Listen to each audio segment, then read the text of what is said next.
जय हिंद बच्चों। कक्षा 11 जीव विज्ञान। आज हम लोग अगली हेडिंग में पढ़ेंगे जीवधारियों का वर्गीकरण। आपने देखा कितने प्रकार के जीवधारी हैं। तो भाई इतने ज्यादा जब जीवधारी हैं तो सबको वर्गीकरण का मतलब सबको अलग अलग में बांटना। ठीक है। अगर अलग अलग नहीं बांटेंगे तो किसी को यही नहीं समझ में आएगा कि कौन सा जीवधारी किस तरीके किस वर्ग का है। तो देखिए, विश्व में मिलने वाले जीवों की संख्या ही नहीं, आकृति, आकार, भार, आमाप आदि सभी में इतनी अधिक विविधता मिलती है कि सामान्य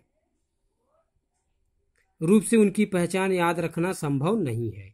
अतः अध्ययन व सुविधा के लिए कुछ लक्षणों पर आधारित संवर्गों व समूहों में जीवों को वर्गीकृत करते हैं। इन संवर्गों को टैक्सा कहते हैं। क्या कहते हैं? टैक्सा। जो जीवधारियों का वर्गीकरण कहलाता है उसको टैक्सा कहते हैं।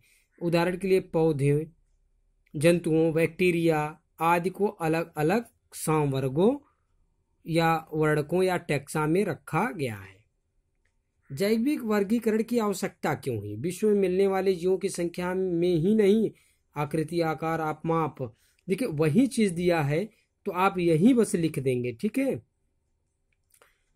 वर्गीकरण के लाभ हम लोग आज पढ़ लेते हैं कि आखिर भाई वर्गीकरण जब किए ये सब तो उससे कुछ फायदा हुआ कि नहीं हुआ, कि बेवजह का रह गया वर्गीकरण करना। वर्गीकरण करने का मतलब मैंने बताया अभी, जैसे पौधों को अलग कर दिया गया, पौधों में भी वर्गीकरण किया जाएगा।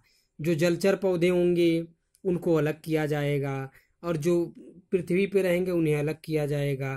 पंछियों को, जैसे कि जो स्तनधारी पंछी होंगे उसको अलग किया जाएगा और जो नहीं होंगे अंडे देने वाले उनको अलग किया जाएगा।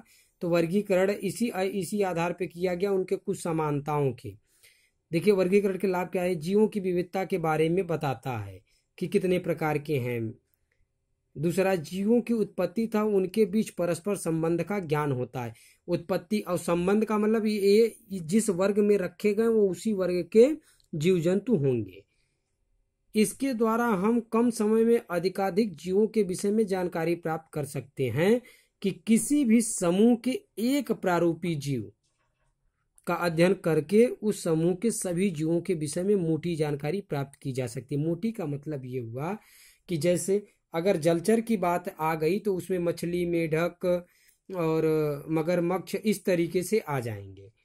तो एक मोटी तरीके से ये पता चल गया कि हाँ ये सब जो है जलचर ही हैं, पानी में रहते हैं।